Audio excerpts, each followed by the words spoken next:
Welcome to the Football Classic. My name is Lavesh and that's Sean. This week we chose to wear our soccer shirts and our glasses. We were going to have a nice long episode, but we seem to be having a lot of network issues these days, so we rather cut it nice and short. Now, one of the big things that we wanted to get into this week, I don't know why I'm talking in such an accent, but ignore that. Sean, the big thing that we wanted to actually talk about this week is the Haaland discussion. Now, I know that's something that you brought up a bit earlier, Zuxki, and I know it was supposed to be in today's episode, but again, due to network issues, we had to cut today a bit short, and we couldn't have him on, unfortunately. However, he might be joining us very soon, so stay tuned for that. Don't forget to like, share, and subscribe. Now, Sean, getting back to it, you were speaking about Haaland, and something about him might not playing this weekend. So there's been reports and statements that come out actually from England that someone close to the family of Haaland has died. And in terms of that, he has been given compassionate leave, so he might not play against Brentford this week. And that is a big differential. Because if you have Haaland in your team, I mean, it's 15.2 million, if I'm not mistaken, right now. And he's going to be sitting on your bench. And a lot of people that are going to captain Haaland this game week, I mean, he's got a great fixture against Brentford, are looking at alternatives already. And mainly Isak from Newcastle. I mean, he scored in international break. He's performed very well for Newcastle at the start of the season. And I mean, just going into depth a little bit, he's had the most goals for Newcastle this season, as well as the most shots on goal for Newcastle. So I think if you are a Haaland fan or someone that actually has Haaland in his team this season, you might be having to look at a little bit of a shift for this game week and for later game weeks. We all know that Pep likes to rotate his team, as well as Champions League football is starting soon. I know we spoke about that last week, love, and it's going to be a very interesting season. I think one of the big things that everybody is looking forward to in this game week 4 is wildcard or not. And I know that's a topic we've been talking about. We've been playing around in the chat rooms a little bit about it. And I think a lot of people are looking to wildcard, especially not starting with the greatest season they've had. But we all know there is alternatives. What do you think of that, love? So, wildcarding right now for me is not really an option. Well, I say it's not an option, but it is an option. I have it there for me to use. But a lot of teams, a lot of players, they've saved up their free transfers. They haven't actually used them. We do know that you can run the rolling 5 free transfers now. So a lot of people have been holding on to those, which means now we're going into game week 4, so they have 3 free transfers available for them. They can start using those. So instead of doing a wildcard, I would rather suggest use your 2-3 free transfers, or rather hold on to it. Now, if that is the case, if you really have been building a team around Haaland and he's not going to play this weekend, I personally would feel that you should rather go and change your team, play that wildcard, do some changes. It's not something that I really do recommend entirely, but if your team's based on Haaland himself, then yeah, go ahead, play your wildcard. Personally, I'm not going to play with my wildcard this weekend. I would rather then go and take a knock of points, or rather take a 4-8 point knock this week, and rather push for other players instead of going through the full process of using the wildcard right now. Things can get a bit crazier a bit later in the season. More international breaks will be coming up and stuff. So I would rather than save my wildcard for then, if there are bigger injuries, much more players out. Because now if Haaland is going to be out for this weekend, it could mean that he's back for the following week. So if he is back for the following week, that's brilliant. So then you would have wasted your wild card on getting rid of Haaland, basing your team on a whole bunch of other players, and then having him come back and you're sitting there in like a whole jam where you want to get him back, but now you can't. So rather than take the knock unless you're willing to keep him out of the team until you can play your next wild card. I think when it comes down to a lot of players that are playing this FPL season, it is very unpredictable. I mean, we've got many different players that are performing on all cylinders.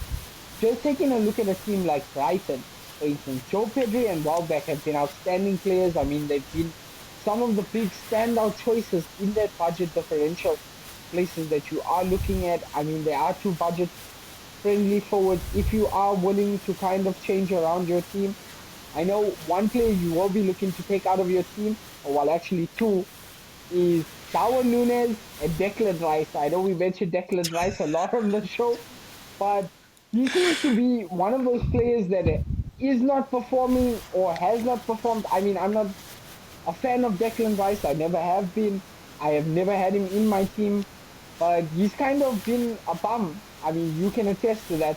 You've had him for 3 game weeks now, and I think coming into the season, you're gonna look at changing that around. Another big differential that is kind of injured. We know he's not going to be playing for a couple of game weeks. Is Rasmus Haaland? We know he hasn't played the start of the season. He is still injured, and United kind of need that goal scoring machine that they had towards the end of last season, and we just have not been firing on all cylinders. So if you are looking for a differential or players to go into game week 4, I would not recommend having a United forward. We have not really been the best at finishing the season. So maybe look at your Isak, maybe look at your Ollie Watkins, who is fit for this game week. He has rested over the international break. He is fit. And Unai Emery has said he's performed well in training. He is going to be available for his game this week. And hopefully we get to see some great action-packed football from Aston Villa. I know they've played well this season. But what are your thoughts, Lev, in terms of a lot of players getting injured at the early start of the season? Yeah, it's really going to be a tricky one for our FPL captains throughout the entire season. One of the big injuries now is Martin Odegaard. Um, I know there are a lot of teams who have been banking on him. They've seen some performance out of him. They've been trying to keep him in the team, but now with the injury and things, they're gonna have to sub him out or do a transfer of him. One of the other big ones that yeah, is your Cole Palmer. Now, Cole Palmer, if you look at it, he has a 75% chance of playing this game weekend. He does have a bit of a knock. That I'm not too sure how it's going to work out. Some teams have been banking on players like Haaland and Cole Palmer together in the same team for their points, and if things don't work out all too well for them, they are going to be suffering. They really are going to have to take big point knocks, or they're going to have to play their wild card early. Yeah, that doesn't mean that I'm ruling out Palmer for this weekend. He could also have rested up nicely over the international break and things. He could be coming back strong. He could be coming back even stronger than what he was, which is something because he's been fantastic. But yeah, now you mentioned not to use a United forward. Now I have some very bad luck on this because I just transferred in Zirkzee to my team, and no, I don't mean Zirkzee, and I know it, even though he does give me some great advice sometimes. But I have put in Zirkzee. I think he is currently in my team, set for this game weekend. I just need to double check that, but yeah, I don't know. Who are you looking at captaining this week, Sean? But actually, wait.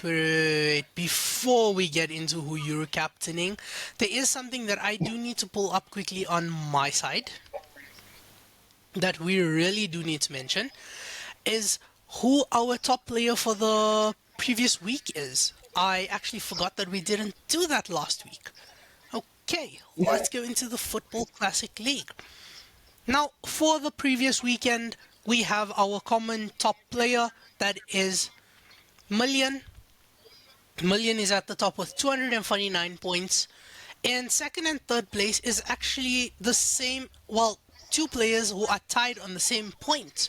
That is Bolyonomics FC and Zuxki, and I know it. Now, it would have been fantastic to have Zuxki, and I know it, on today's episode to actually ask him what his strategy is like and things. I know he does always say that, he's a very casual player and stuff. But I disagree with that. When we do get him onto the episode, we'll find out. I do have a short snippet of a recording that we tried to do with him. So what I'll do at the end of the episode, I'm just gonna pop that in there just so you guys can see what you are expecting or what you can expect once we do get him in. Now, Sean, I'm gonna go back to you. I know I did ask you and then I sort of cut you off there. Who are you looking at captaining this week? Who are your captain picks? So, just on that note, I mean, you bring in a United player, and I'm actually looking to captain the big Egyptian man this week. This man has been performing. He has been the standout option alongside Haaland over these past few game weeks. He has been a great asset to Liverpool, and I think he is the only choice that you can go towards. He is the man for the hour, and we are definitely gonna have to see what happens in that. I know that Harvey Elliott is injured. He is a player that comes on during the game or midst the game, and that kind of leaves room for a lot of the younger players to also come in that Liverpool team.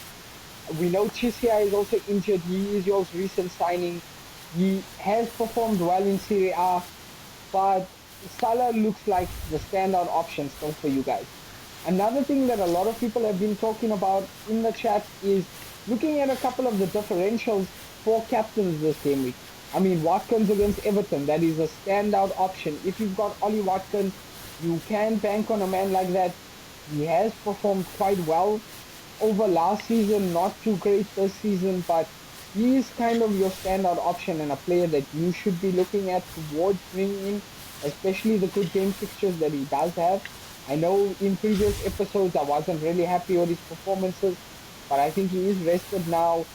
Sources from his camp are saying that he was having that injury 2 weeks back already, and he's kind of been just resting over this long period. But one person that we have to look at, and a big game this weekend, is Arsenal versus Spurs.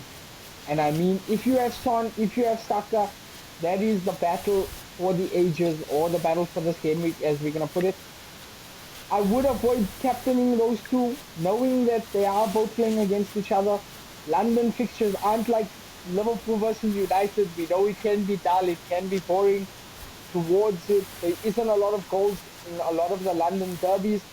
But what I can tell you is, if you have a defender on either side of that team, I would suggest benching them. That is a good fixture where you can see a lot of goals. And yeah, love. What are your thoughts on captains for this week? So, currently, I'm regretting my actual choice of captain this week. I still have some time to change it though. I was looking at Diogo Jota. They are playing Nottingham Forest, so things could go either way there. My other two options that I was looking at, actually, it was three options. I was looking at Palmer, but obviously with the knock, I didn't actually want to chance trying to put him in. I did also think about looking at Bernardo or Mbuemo.